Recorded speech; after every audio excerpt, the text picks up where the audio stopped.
Je vais vous raconter une histoire.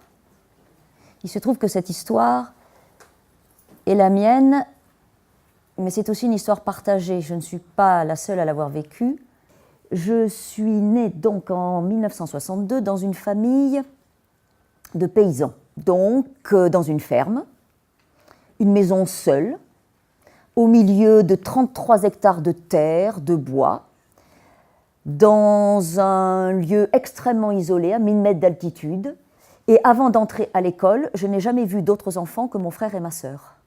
Donc la maîtresse, l'après-midi, se mettait devant nous, là, comme je suis devant vous.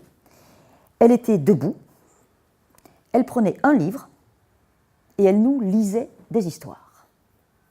Elle lisait raide, elle était plantée raide avec le livre, elle n'y mettait pas le ton du tout, elle ne bougeait pas, elle ne faisait aucune simagrée. L'histoire sortait, l'histoire du livre sortait du corps de la maîtresse et venait là me rentrer dedans.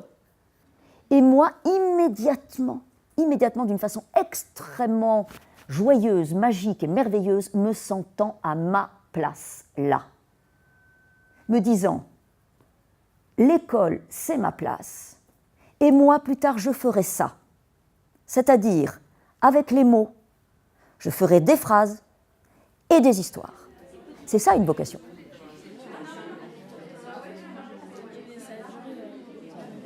Ça a duré, premier texte, 2 ans. Elle est fille de paysan, comme moi.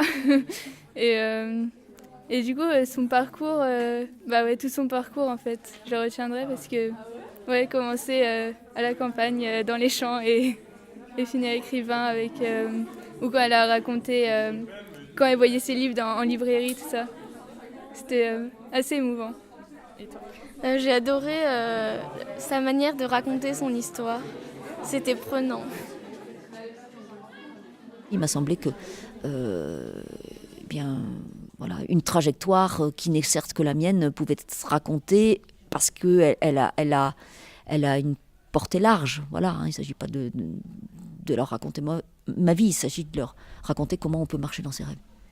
Les tensions qui traversent nos sociétés sont telles aujourd'hui que si on ne va pas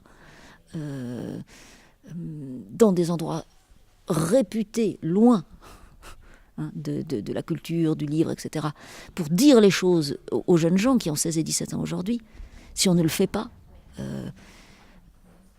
on va vers le pire. Donc c'est politiquement indispensable.